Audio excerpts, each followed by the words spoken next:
You are now listening to the Someone's Favorite Productions podcast network. Almost.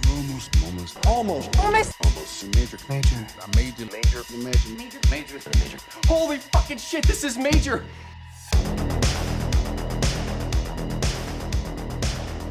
Hello and welcome to this week's episode of Almost Major, where we talk about the many major studios and the films they release. Today we're talking about A Nightmare on Elm Street 3, Dream Warriors from 1987. My name is Kevin Tudor. I'm here with Bryden Doyle. Hello. And Charlie Nash. Hello. And joining us as a super special guest is Ryan Verrill from Disconnected. Wow, Jesus Christ. Sorry, that was a spoiler. You're starting that soon, right? Yeah. And also the start of Someone's Favorite Productions, which we are now a part of. Ryan, how are you? Great. Thanks for letting me come on. Nightmare on Elm Street 3, Dream Warriors, 1987. Before we get into that, Ryan, what have been some, besides the weekly live streams on Thursday, what have been some interviews that you have dropped? Oh, man. My favorite one from the last few months is I just was able to speak to J.T. Molnar, who is the director of Strange Darling, and I don't know how I keep getting these magical moments, but this interview caught this moment where he didn't know that his film was getting a 4K release in the UK, and he shot on film, and it's really important to him to get it in like the highest fidelity, and he's, somebody that was really a champion of that, and seeing his face light up, and I could show him that it was getting that release, it is a moment that I'm probably not going to forget for a long time. That's wonderful. Hell yeah. I need to catch up with that one. Yeah, my favorite interview you've probably done as of recently was when you had Brandon Bentley on. Yeah. There's not much to interview. You were just like, go. And he just went for like 2 hours. It was pretty great. Well, he and I don't know if this is a spoiler. I don't know if it's actually going to happen. We've joked about just doing a monthly conversation about the martial arts films that are getting announced everywhere. And not even adore that. Break down the discs or anything. Just sit and talk and just make it a fun State of the Union of the resurgence of martial arts films that are coming out, because there's so many, and a lot of people like Brandon, like myself, like Frank, Jang, that we saw them years ago. Frank and Brandon have been a part of things for decades, and to suddenly have them coming out in the highest quality they've ever seen is such a remarkable time. Oh yeah, it's been nuts, and I've recently gone down the rabbit hole of finally getting into Hong Kong films, and yeah, it's the best time to do it, but also the worst time because, my God, there's like a new box set every goddamn month. Yeah, it's nigh impossible to keep up with. Just pre-ordered the Golden Harvest Volume 1 set, and then they just announced Volume 2, and I was like, well, I'm not gonna not get that, How many Zip orders do you have?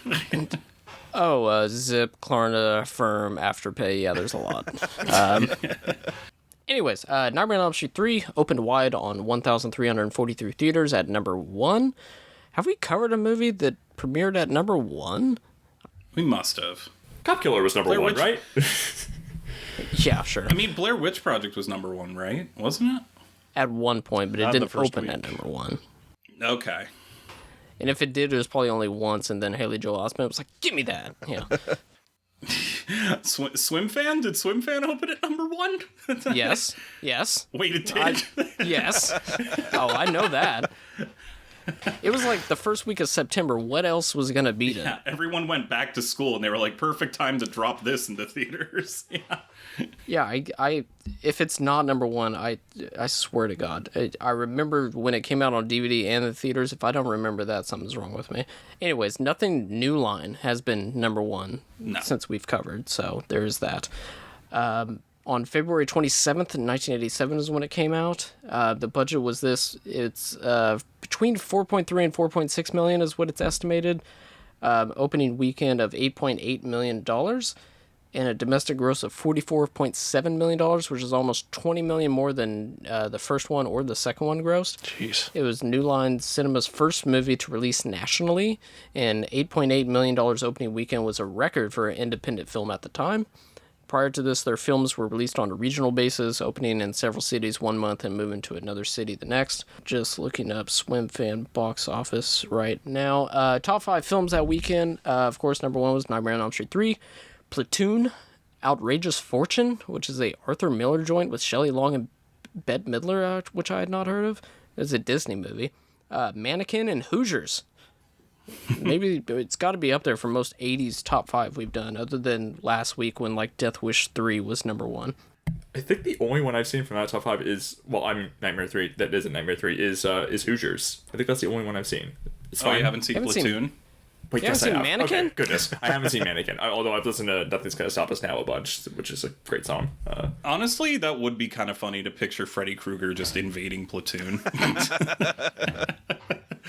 It would be funnier if fucking Anthony McCarthy was just fell in love with Freddy Krueger, though, in Mannequin. What else? Number 1 song in the US this week is Living on a Prayer by Bon Jovi. Number 1 song in Canada this week is Touch Me, I Want Your Body by Samantha Fox. Hell yeah. Swim Fan debuted at number 1 with $11 million in 2,836 theaters. Plot description from Google.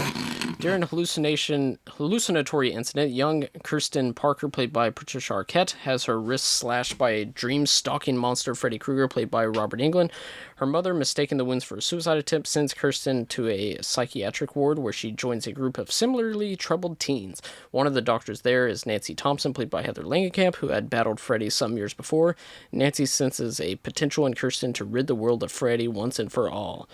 Really, it's kind of like John Saxon and that guy that rid him. Remember when, god damn, I forgot that the stop-motion skeletons were in this, and this is the best goddamn part. Oh, it's so awesome. Yeah.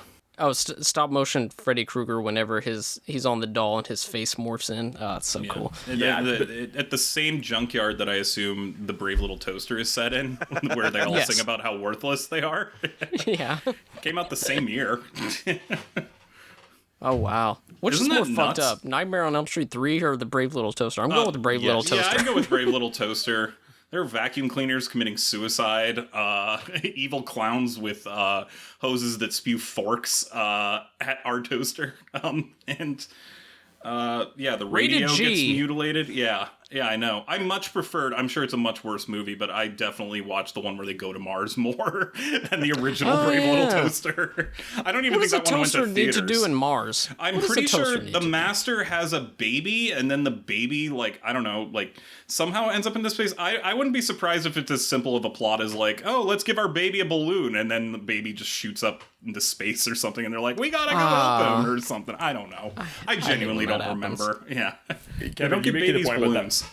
you making the point about Brave Little Toaster being G and how horrifying it sounds. Charlie, you shared in a group chat with me and Kevin the Siskel and Ebert episode where they talk about Nightmare on Elm Street 3 and also the supposedly corrupt state of the MPAA rating system. What if they were like swapped out Nightmare 3 and just talked about Brave Little Toaster and how like that was like the guideline for how corrupt the rating system was? Honestly, you could like just swap the footage and it would still be the same thing.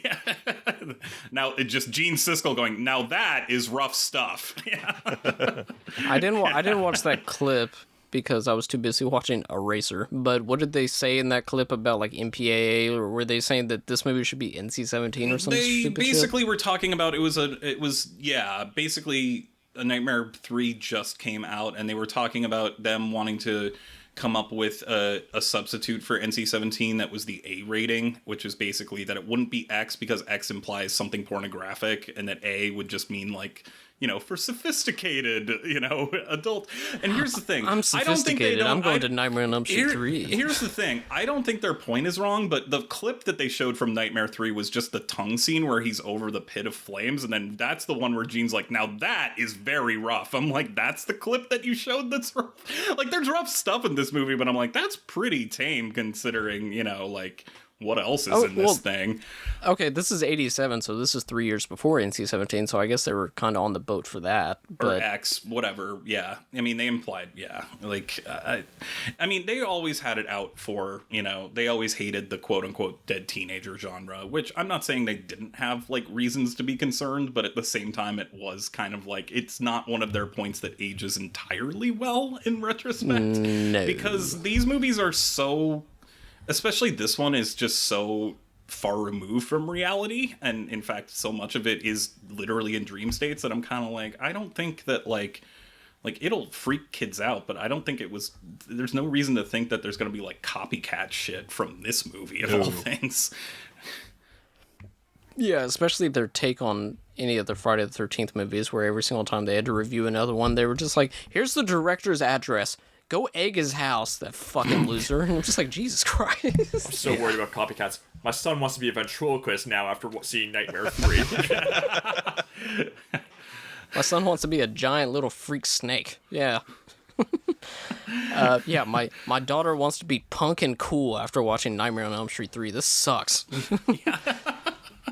Story by Wes Craven and Bruce Magner.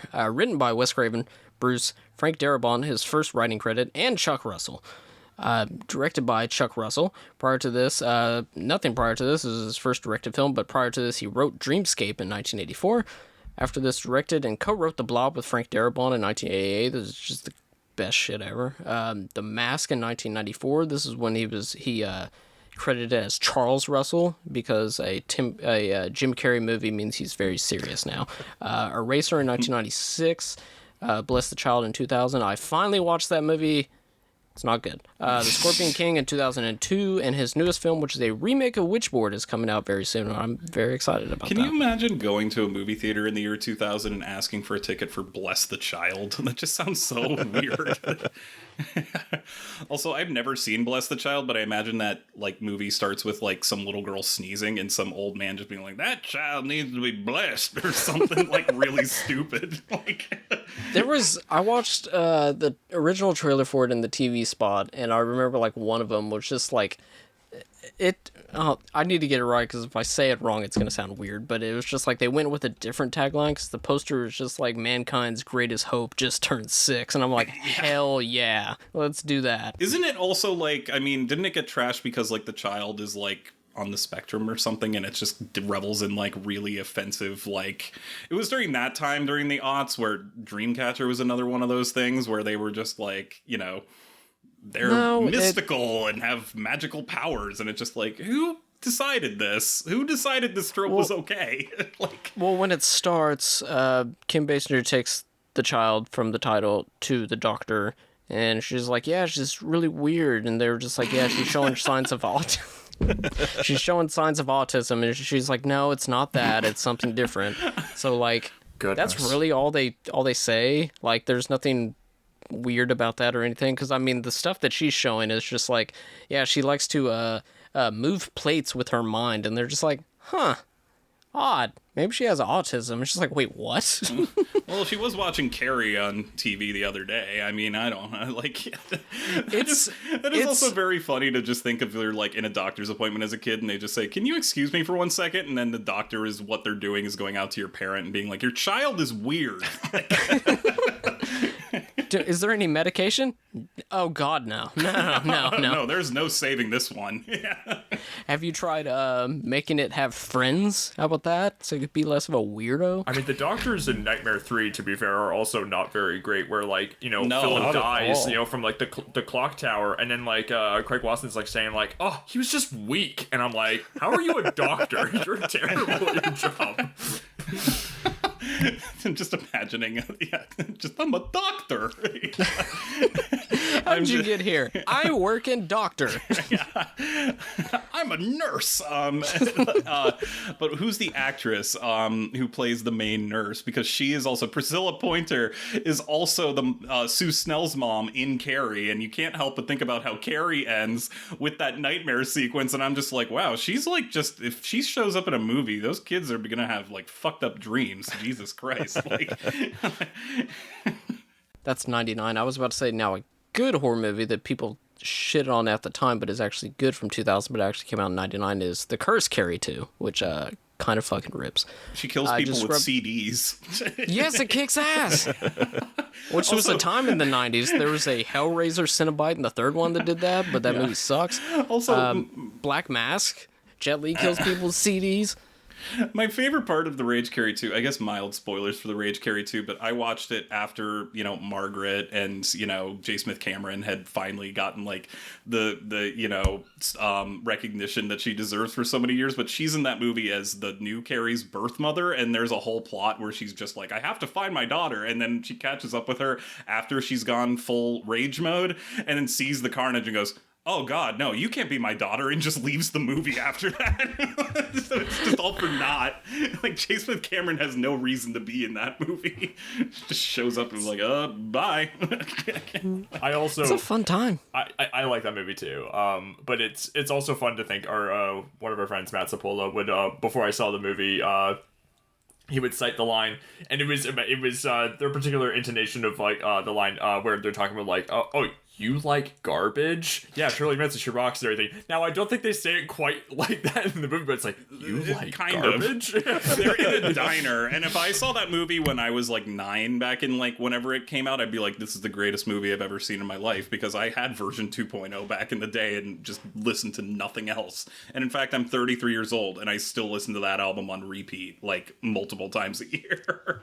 What was I gonna... Oh, I just skimmed through the TV spot for Bless the Child. It says, on screen, believe in the power of a child. Ew. Yeah, I know. Who thought that would be okay? Especially with the autism tilt to it. Yeah. Well, yeah, but in the TV spot, it just shows her like spinning plates, so it's just like, holy shit, dude. So she's Matilda.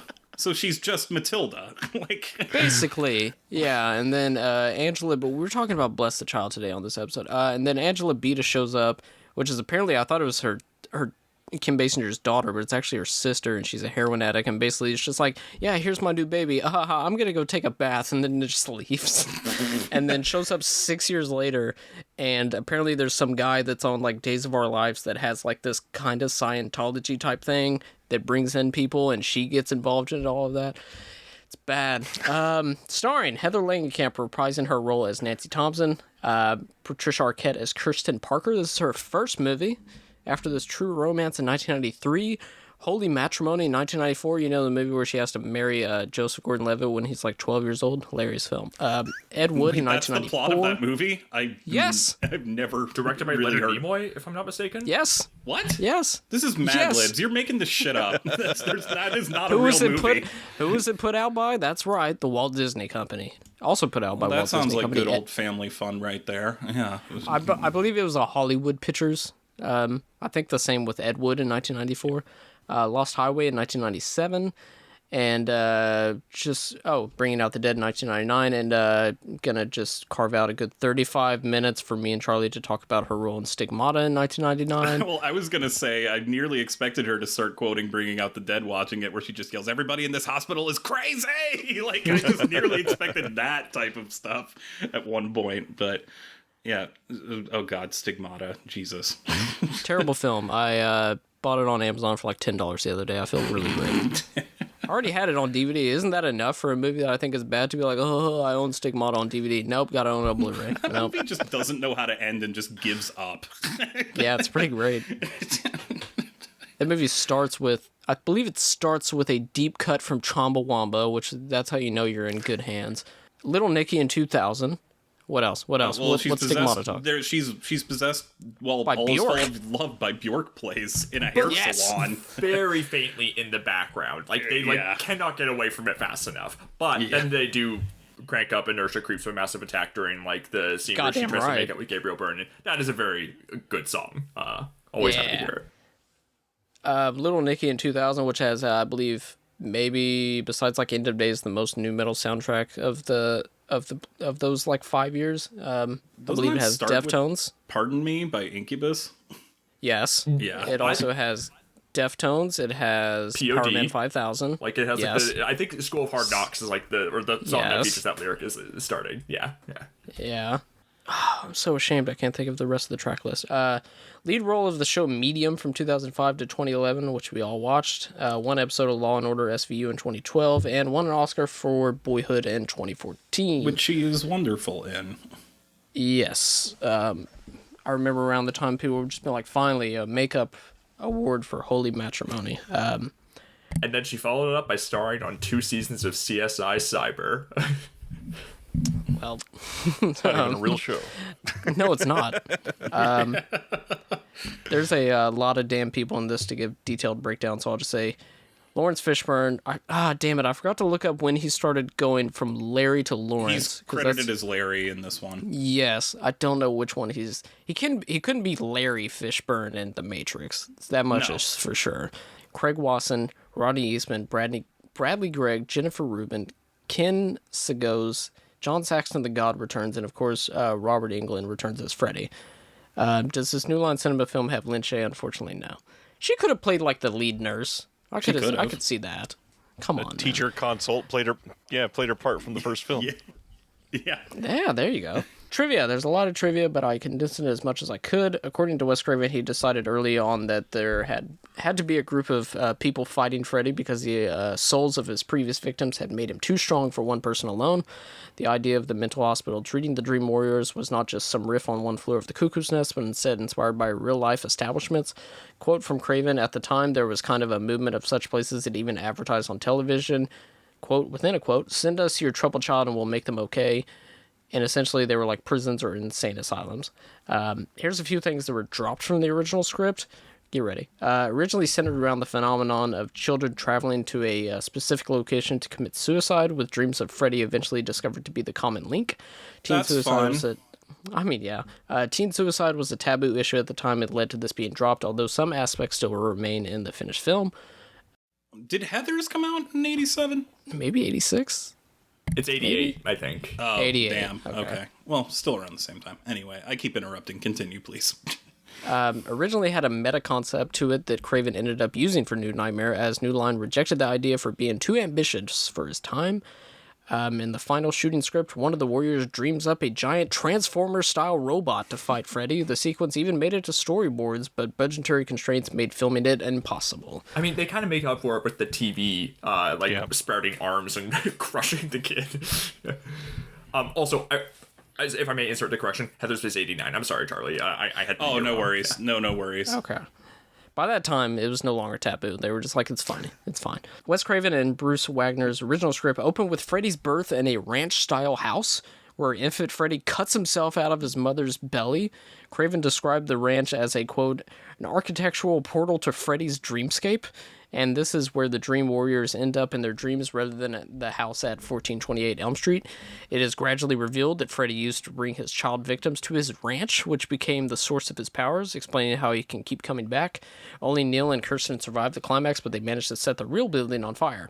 Afterwards, Kirsten takes Freddy's knife glove and uses her powers to go back in time to Freddy's birth. The monstrous infant Freddy tries to kill her, so after slamming the baby against the wall many times to no avail, she finally stabs him to death with the glove. Holy shit. Well, I would pay good money to see that version. I'm not gonna lie. Yeah, this movie rules, but what could have been?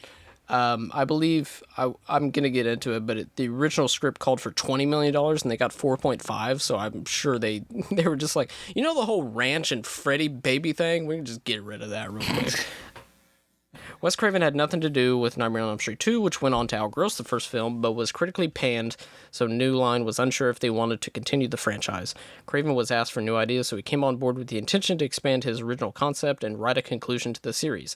He had to decline the director's chair because of his commitment to Deadly Friend in 1986. Ironically, Craven's script was rewritten so much that a lot of the reasons I had agreed to do the picture were taken away.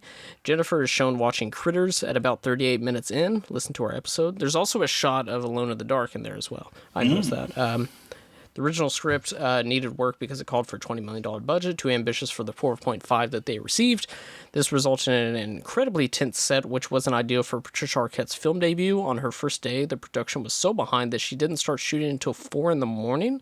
By that point, she had forgotten her lines. They tried 52 takes of it before they eventually just held up cue cards behind the cameras to get through it. Arquette stated it wasn't a pleasant experience for her, while Chuck Russell said that he may have pushed her too hard. For 1 week during filming, Robert Englund was working 24-hour days every day. By the day, he had wrapped up filming on his television series Downtown from 1986, and they would report to the set of this at nights.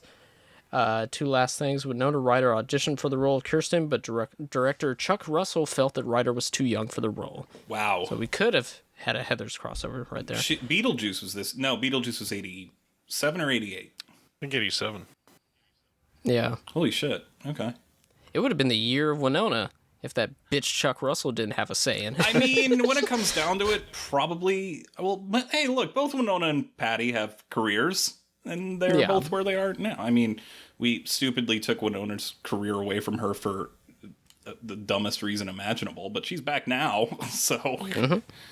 And lastly, Joseph Rubin was the studio's first choice to direct the film, having already directed the similarly themed Dreamscape in 1984, but was forced to decline due to having already signed on to direct The Stepfather in 1987. Good movie. He instead... I need to watch that. I He do instead too. recommended his Dreamscape co-star, Chuck Russell, for the job, so that's how he got his first directing job. It's 1987. Do you know where Freddy is?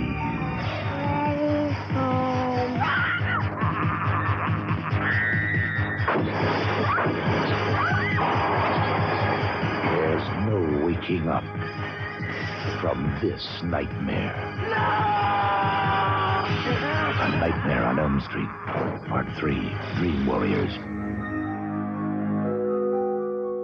Okay, that's all the trivia I got. Initial thoughts, Ryan as our guest. What is your history with Nightmare on Elm Street 3? What are your initial thoughts? How does it stack up to Freddy's Dead, etc., etc.?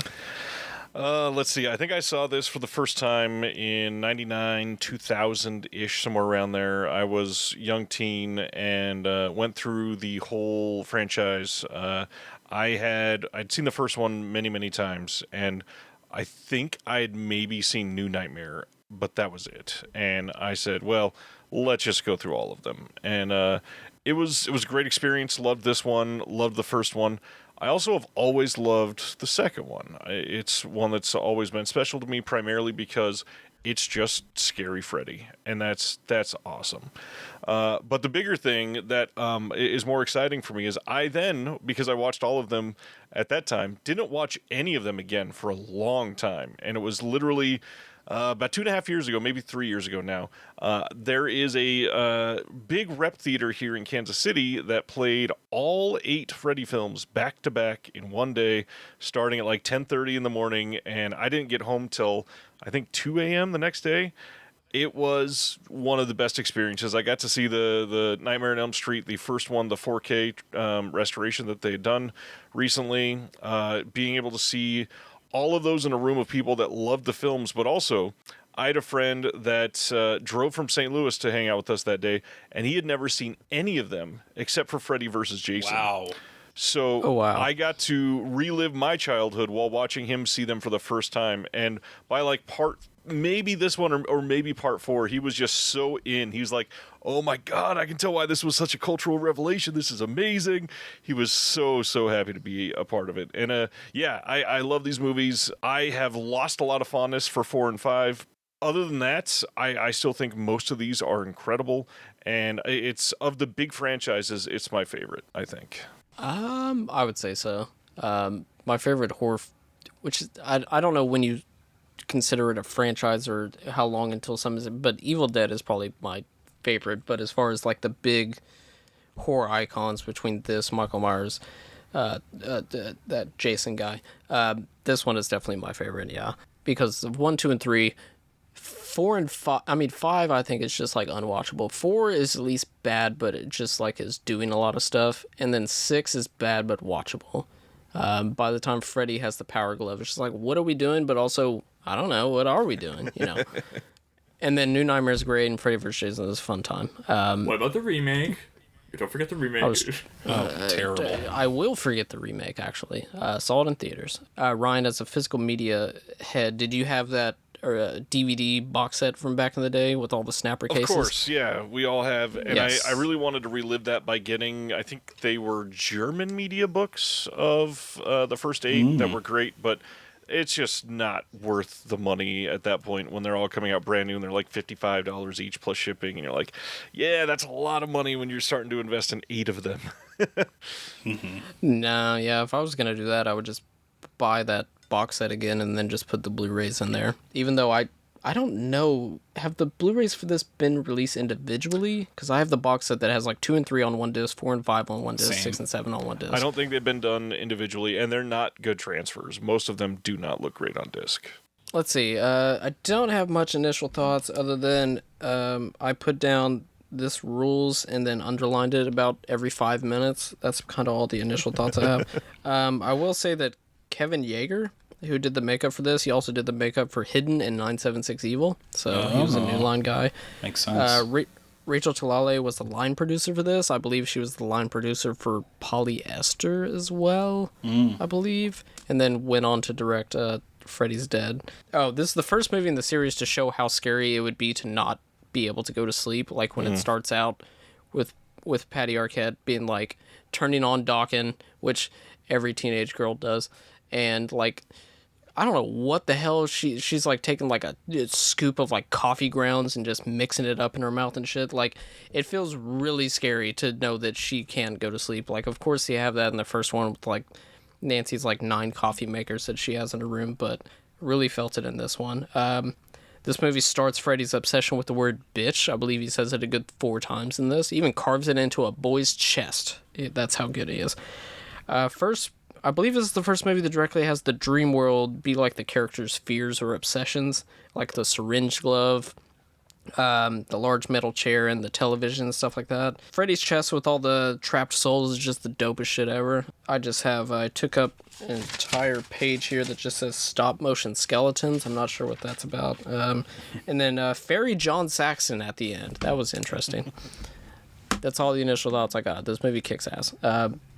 Probably my second or third favorite Nightmare on Elm Street. I might put No Nightmare above it, but yeah, it's good stuff. Charlie, you had previously seen this? Yeah, as a teenager, I hadn't seen this in so long. I'd only seen it once. I don't even remember.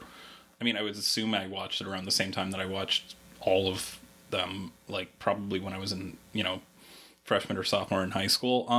This one's a lot of fun. I don't have a ton to say that isn't obvious, which is like, holy crap, they really upped the practical effects in this one. And it's like, especially watching it now, because the last time I watched it was like, maybe like 17 years ago.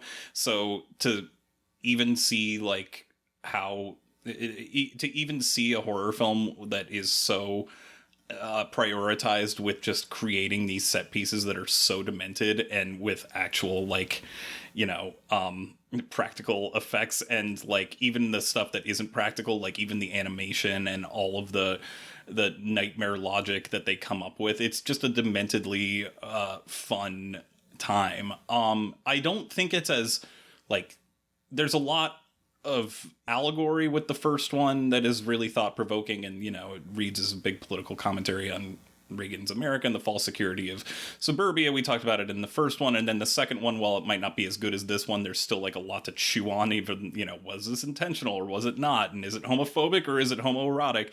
I feel like this one's just kind of a ride, but in terms of like pure set pieces, this one has some of the most iconic and some of the most startling. I mean, I still remembered the puppeteer kill, and that one just genuinely like gives me the ass willies. Like, there's something about that one that is just so I don't do well with like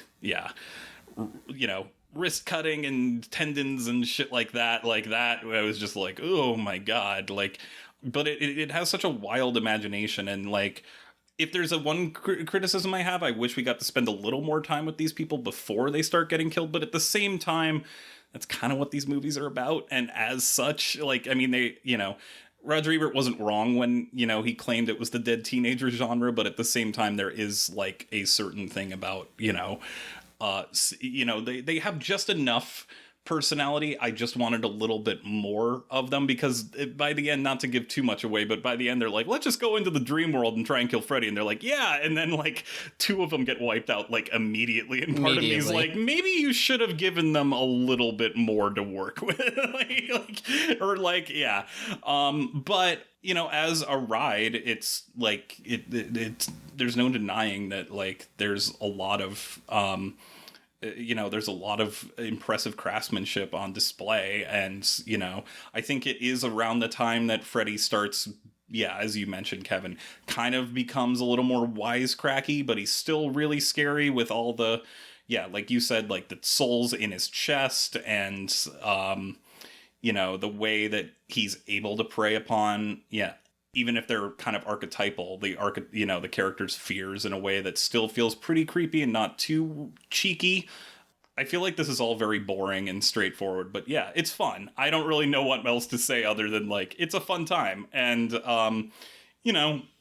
also gives, Heather Langenkamp a lot to do. And I actually forgot that this is one of the few, I think this is the first one up until this point that doesn't end with and then he comes back and kills all of them type of thing. I mean, it has the stinger, but it's not, I actually kind of forgot that most of the kids who live actually do live at the end of this one, which I thought was interesting, Even though they're not at the funeral and it ends on Neil, a guy that I'm just like, yeah, get out of here. I don't care. Right. Why is it ending Yeah. on you? I also love how certain characters in this franchise get prioritized funerals while other people are just like, huh? That's the Oh, first thing yeah. I thought when Yeah. when we were talking about that on either the first or the second one. Yeah. I was just like, okay, so the tenant guy, he don't get a funeral, but the second one who dies, they definitely get a funeral. Yeah. And then Nancy definitely does, but not Taryn. Okay.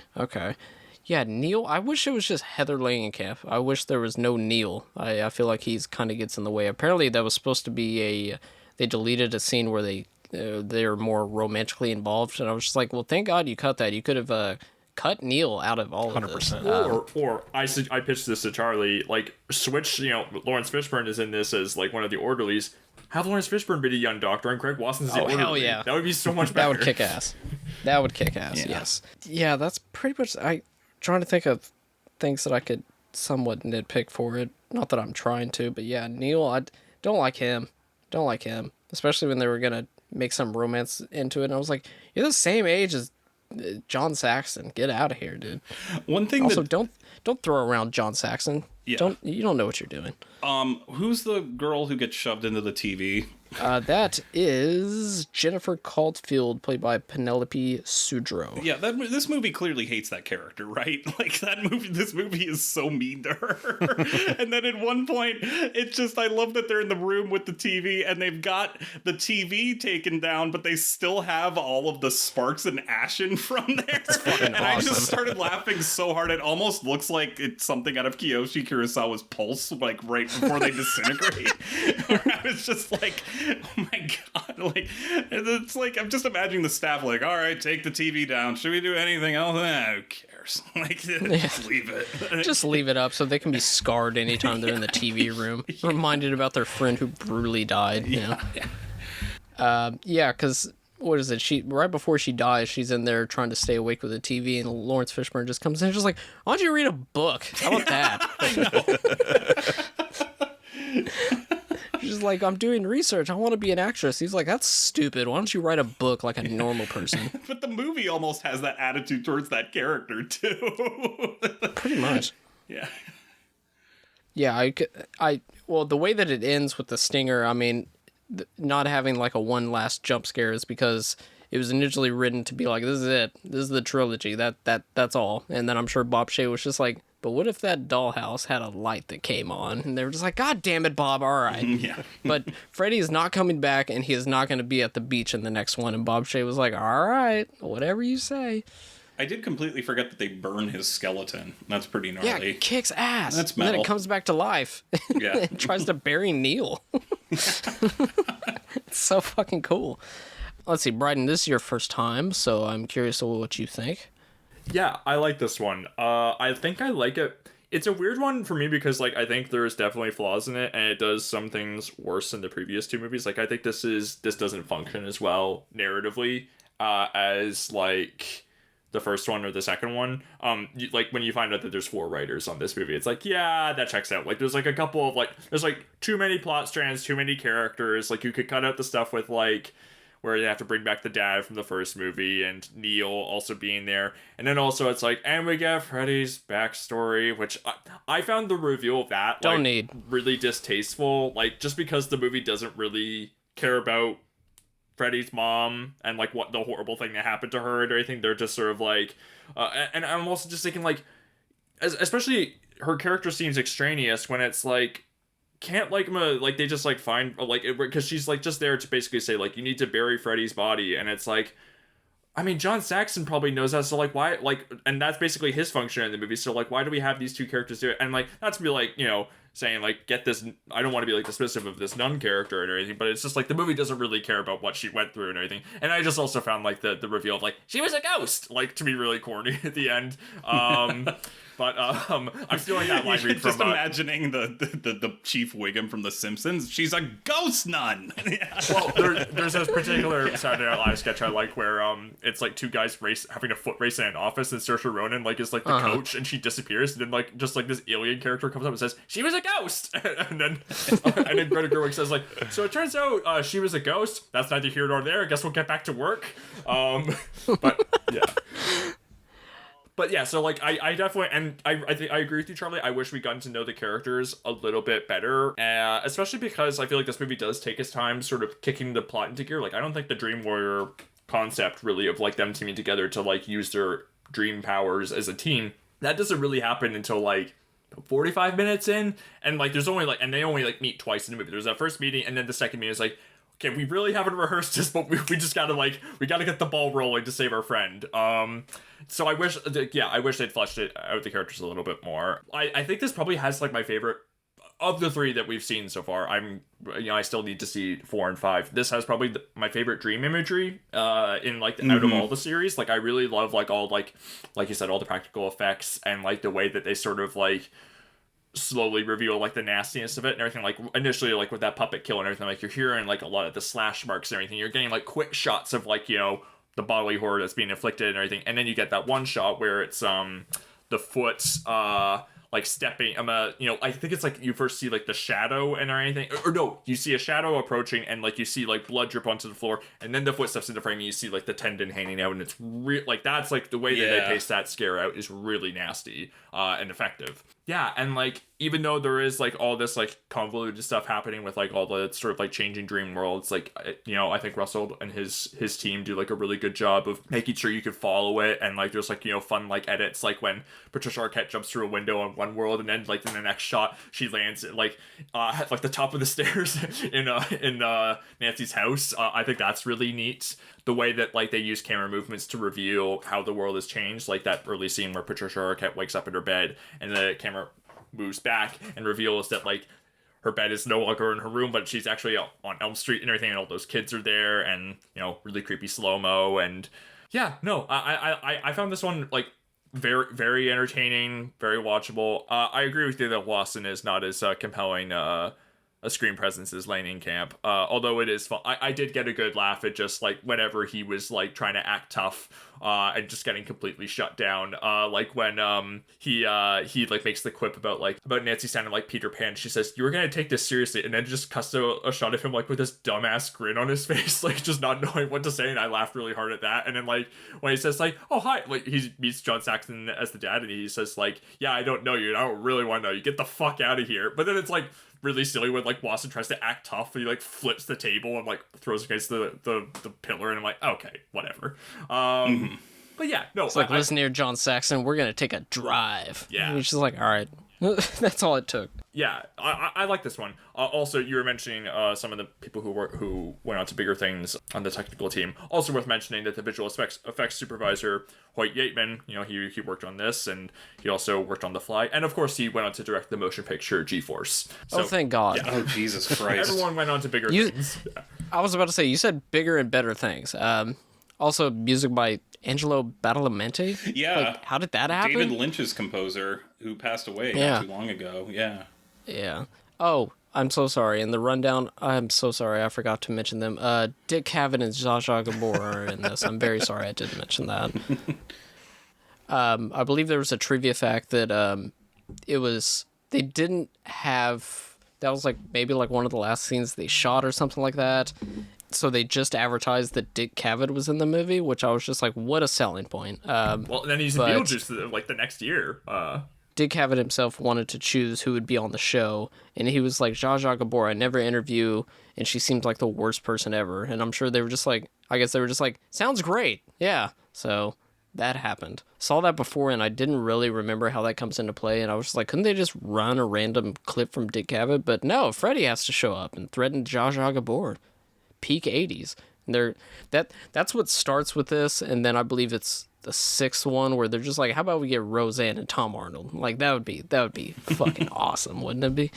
Can we? I mean, you definitely you went all in on talking about Blessed Child, which I thank you for your service for watching that movie instead of Charlie and I. That was taking the bullet there. I mean, Chuck Russell, he's just kind of interesting to me because like because I don't think he's like a household name and everything, but he is like responsible for some like actually like especially in this period, I feel like he's really cooking with his movies, and now I feel like he just makes movies that like don't really exist now. I mean, Witchboard, we'll see how that does when that hits like the market, but like he made like. I think like 2 of his last movies were like, direct-to-video John Travolta movies. It's interesting, like, of like the movies of his I've seen. There's like The Blob and this, and like I feel like he's really good at like sort of like the more like the morbid, mixing the morbid humor with like nightmarish horror imagery and everything. Like where there is stuff that's like very over the top in The Blob, but also like is really kind of scary and like has like really gnarly special effects. And I also thought too of Charlie, you've shared, I think, a couple times with us the deleted scene from The Mask where the character gets thrown into the printing press and they're screaming faces like on the newspaper. Like, there's like it's really fucked up. Yeah, yeah, but like really striking horror comedy imagery, and like, but then like he does stuff like Eraser, which I watched like one summer when I was like in university, and like it was like a totally fine way to kill a Saturday night, but like I don't remember like anything really at all about Russell's direction and that and everything, which makes me wonder if like especially because he did move sort of into making action movies, like if like maybe he's like not working in like stuff that he's like quite as he's just maybe not like putting his skills to like a genre that uses him best. I mean, I don't know, I just think maybe it's interesting like sort of what happened to him. It is interesting because you have the Blob remake, and then you have The Mask, and I think that he's great when it comes to films that are about spectacle and combining horror with practical effects, special effects of any kind. And then this is just such a stupid joke that I just thought of, but like I'm just thinking about like because he directed The Scorpion King and I'm just imagining, because everyone remembers like what a PlayStation 2 monstrosity The Scorpion King looked like in The Mummy Returns, and I'm just imagining like they're just being like, well, this movie made $1 bajillion, but what else can we do? And then they went, I know, and they just printed out a picture of the PlayStation like Scorpion King thing, just slammed it on Chuck Russell's desk and was like, fix it, like fix it now. Did y'all know that Chuck Russell was originally supposed to direct Collateral? That is weird. Very strange. I'm glad that didn't happen. I'm sorry. He retains an executive producer credit, while Frank Darabont was an uncredited script doctor on Collateral. Do you think they would have made like Tom Cruise go through some gelatinous, grotesque body horror? Oh, that would kick ass. Yeah. I didn't shoot the blob. The bullets in the fall killed the blob. Yeah. Because, it's funny. He did Scorpion King in 2002, and then he was attached to Collateral, and that didn't happen. And then he didn't direct anything from 2002 until 2016, where he did I Am Wrath, starring John Travolta. Pick that up at your local Redbox if you still have one. And then he did an Indian action film called Jungle E in 2019. I do want to see that one. That sounds kind of interesting. Yeah. And then Paradise City in 2022, starring Bruce Willis and Travolta. He is a co-founder of A Nation, a film production company utilizing blockchain technology. Cool. That's great. Oh, Chuck Russell's new movie going to be a fucking... NFT. NFT like Kevin Smith's last movie was? Hell yeah. We're not really giving enough credit. I got to admit, having somebody that was fairly fresh to anything surrounding filmmaking, because he had not done a whole bunch before Dreamscape even, to knock out those 3 films as your first 3 films as a director is kind of amazing. Obviously, doing Nightmare on Elm Street 3 is a classic in itself, but then to follow that up with what is arguably like one of the 4 best remakes ever, and then a comedy version of basically the first 2 films that you directed combined. Like it's basically physical effects or practical effects getting more and more absurd to the point where they're just comedic, and allowing himself to create in that space. That's not something that new directors get. Like obviously not now for sure, but then like you would never expect somebody to be able to get that. And if this had not been as successful as it was, we never would have got the Blob, obviously. Yeah, and it's I like that you highlight the practical effects, because they're really impressive here. But then, like, you know, Kevin, when he was watching the Blessed Child last night, he was sharing like the scene where like CGI rats are infesting a kid's room, and I'm like, this looks so cheap. It's like such like it is like a classic entry in like, you know, like Exhibit Z of like, you know, bad like late 90s early 2000s CGI. It's like so bad looking. $65 million budget. 65. How does The Mask hold up? Because I loved that movie so much as a kid. I haven't seen that in like, I'm 32 years old. I haven't seen that in 48 years. Somehow. I don't remember anything about The Mask. One of my favorite, I think it was like Grape Juice Boys, that Instagram post, one of their that Instagram account. One of my favorite posts they did was just the picture of Jim Carrey eating the dynamite, and the caption was me accidentally liking my crush's Instagram post from 28 weeks ago. Hell yeah. I'm seeing here that Chuck Russell was I believe he was listed as an executive producer on Hell Night, the Linda Blair 1981 film, where Frank Darabont was an assistant, and that's where they met. And then they came together for Nightmare on Elm Street 3, so that's interesting. I haven't seen Hell Night. I have not either.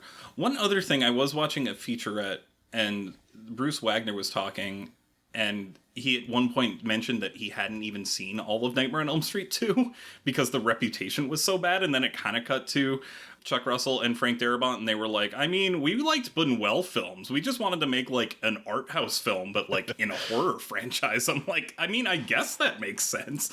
But it just seemed like nobody in the making of this, like, they just completely skipped part 2 because of how notorious it was back in the day. I mean, I don't have proof that Chuck Russell and Darabont, they probably did. I don't know. But, like, yeah, Wagner definitely on camera says, yeah, I don't even know if I finished it, which I find to be kind of fascinating because at the very least, you know, do your homework, I guess. I mean, not like it matters a whole lot. It's not like 2 is referenced at any point throughout this movie, but...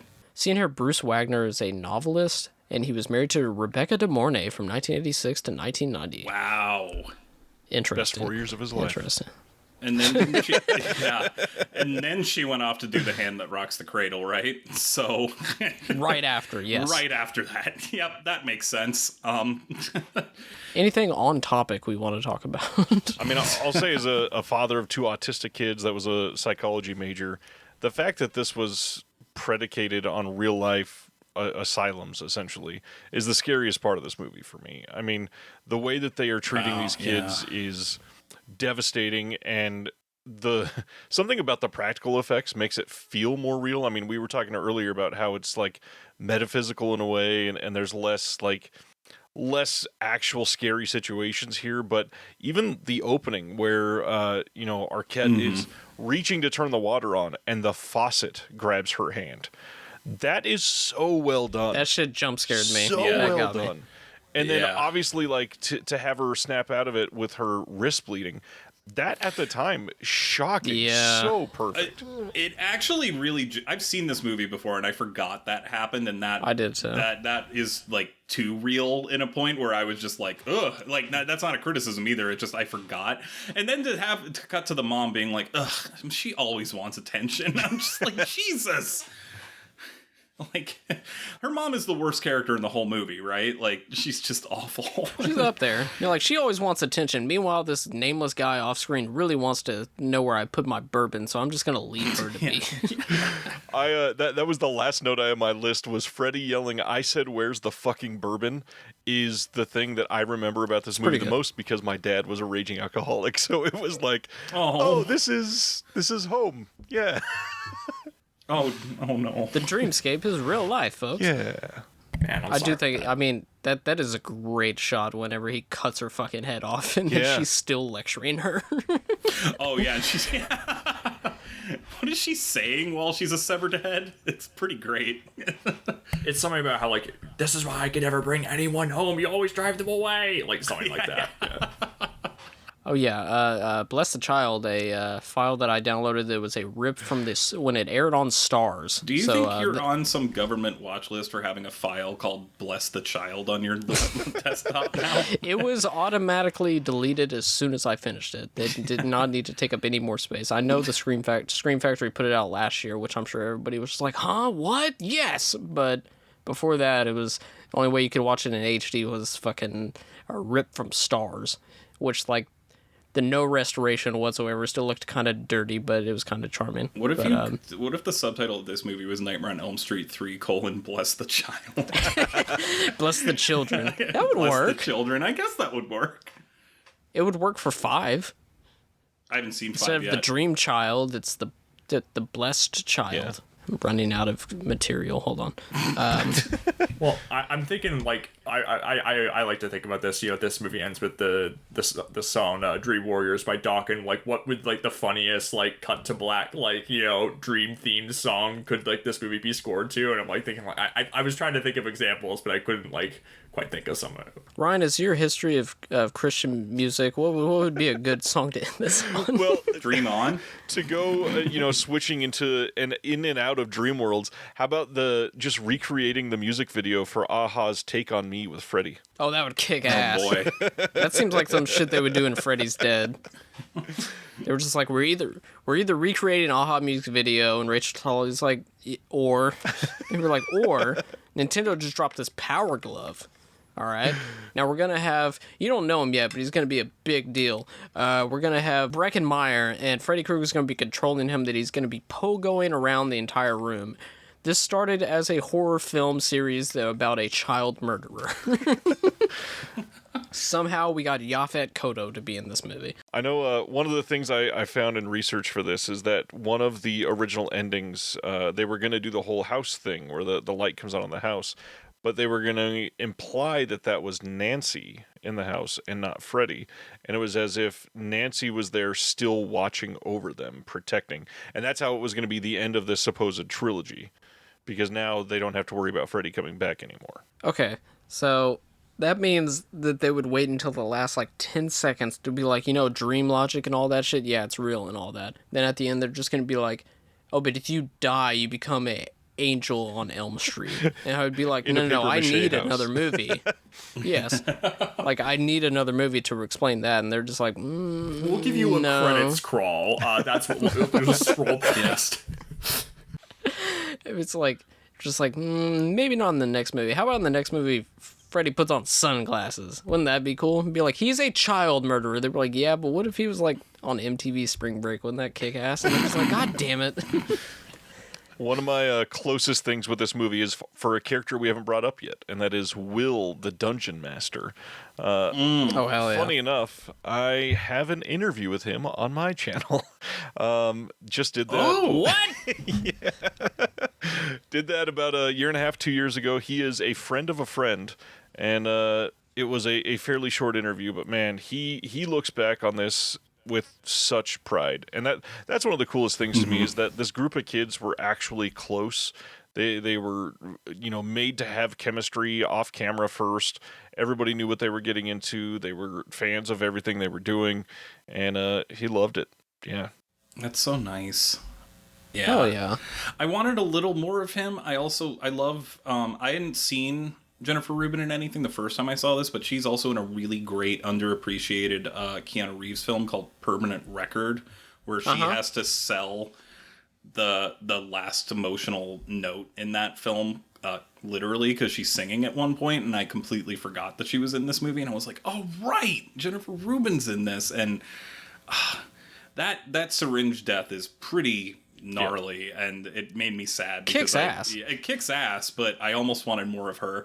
But I mean, that's also in some ways a compliment that the movie introduces these set of characters that you want more of in a little bit because they seem so charming, and I guess that does kind of add to the bit of pathos that when they pass. But those two were the characters where I was just like, oh man, they just but they just got started and they're gone already. And we only get 2 glimpses of her in the dream world fully punked out. Yeah. Being like, this is who I want to be. And they keep having kind of if I have a slight critique, they do have a scene where they're like, hey, one of the night, not even like a doctor, but like one of the night watchmen's like, hey, I got some stuff in the closet. You want to come in? And she's like, man, I'm not into that shit. And so like they set it up so much, and obviously it pays off in her death, but I kind of wanted a little more interiority. But again, this movie doesn't exist for, at the same time, it's silly to say that because it's not like we go to these movies for character development or writing or anything like that.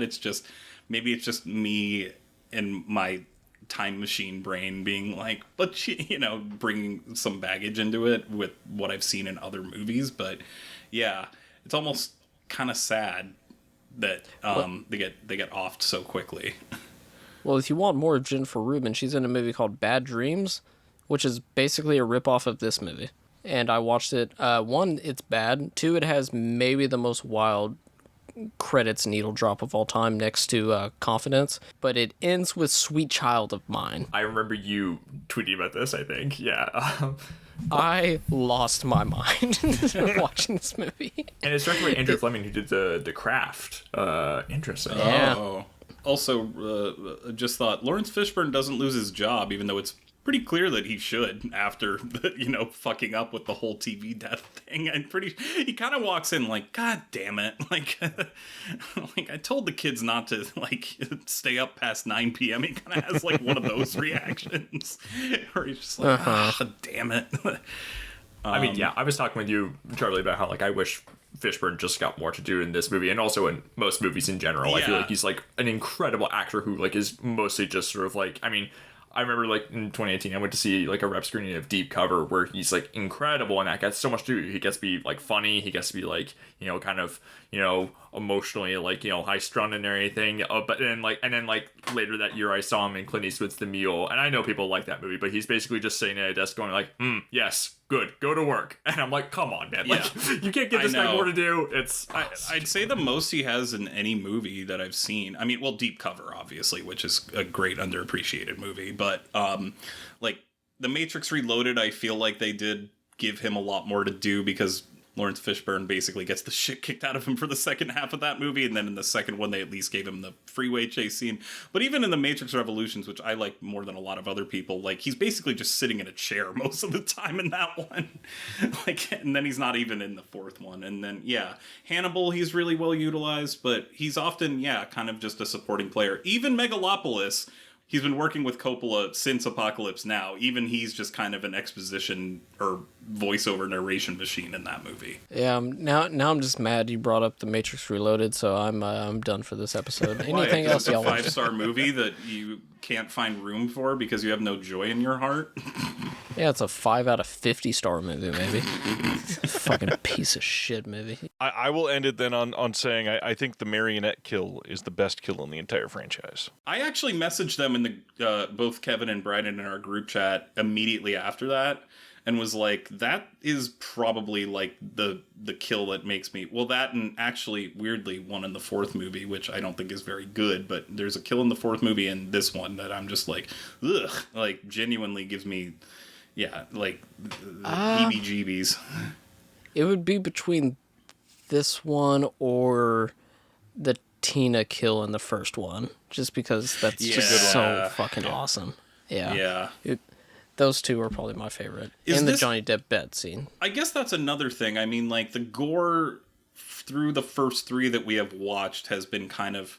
I guess the first one is bloodier than part two, but part two does have the scene of Freddy literally emerging out of that kid's body, which is gnarlier than anything in the first one in terms of gore. And then this one kind of ups the ante, and then I'm assuming, I don't remember much of 4 and I haven't seen 5 or Freddy's Dead, but I feel like this is when they get even gorier and up the ante in terms of if I remember 4 and 5, there's uncut versions of them out there with work print cuts because they had to cut it down from almost getting an X rating. So maybe I've seen one scene from 5, and it is the scene where they had to cut out something, and it's the "you are what you eat" kill, which is repulsive. I don't want to say what it is apart from that. Yeah, it's really gross.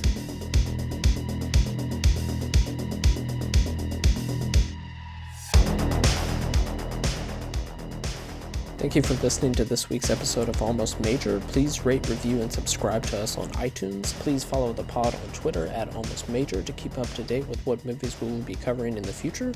Myself, I can be found on Twitter and Letterboxd at KevBonesy. Bryden can be found on Twitter at Bryden Doyle and on Letterboxd at JDoyle. Charlie can be found on Twitter and Letterboxd at CTNash91. Once again, thank you for listening.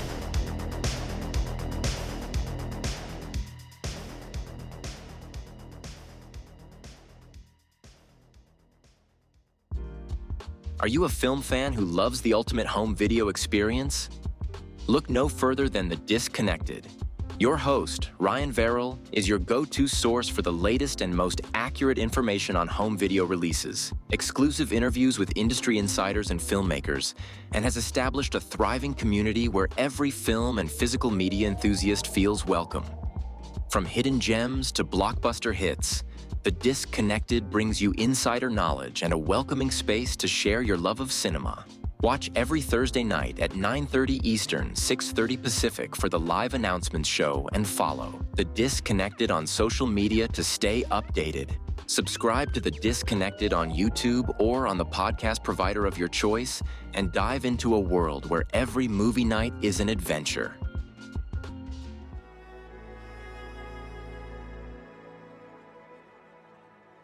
Thank you for listening. To hear more shows from the Someone's Favorite Productions podcast network, please select the link in the description